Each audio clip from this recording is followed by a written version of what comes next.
ନିଜକୁ କେହି ଭଲ ପାଇ ଶିଖିନାହାନ୍ତି। କ'ଣ କଲେ ତାର ମଙ୍ଗଳ ହବ ସେ ଜାଣିଛି?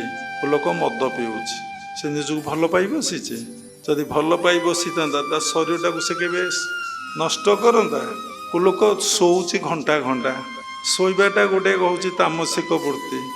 ଶୋଇବା ଦ୍ୱାରା ତାର ସମୟଟା ନଷ୍ଟ ହେଇଯାଉଛି। ସେ କ'ଣ ଜାଣିଛି ଶୋଇବାଟା ଭୁଲ ବୋଲି? ଆପଣ କହିବେ ମେଡ଼ିକାଲ ସାଇନ୍ସ କହୁଛି 6 ଘଣ୍ଟା 8 ଘଣ୍ଟା ଶୋଇବ। ମେଡ଼ିକାଲ ସାଇନ୍ସ କ'ଣ ନ କହୁଛି ଯେ ଏପର୍ଯ୍ୟନ୍ତ ମେଡ଼ିକାଲ ସାଇନ୍ସ କୌଣସି ସିଦ୍ଧାନ୍ତରେ ପହଞ୍ଚିଛି କି ଏଇଟା ଠିକ୍ ଆପରେ ଆଉ କିଛି ନାହିଁ କହିପାରିବ କି? ଯେଉଁ ଲୋକ ଜମା ଶୋଉନାହାନ୍ତି, ଏଠି ମେଡ଼ିକାଲ ସାଇନ୍ସ କ'ଣ କହିବ? ନିୟମ ତ ସମସ୍ତ ପାଇଁ ଗୋଟିଏ ସମାନ। ଆପଣ ଦେଖିବେ ତାର ନିଜ ଉପରେ ବିଶ୍ୱାସ ନାହିଁ, ସେ ନିଜକୁ ଜମା ଭଲ ପାଉନି। ଭଲ ପାଇବା ଗୋଟେ ଶବ୍ଦ ସେ ଆଦୌ ବୁଝି ନାହିଁ, ସେ ବିଷୟରେ ତାର ଆଦୌ ନଲେଜ ନାହିଁ।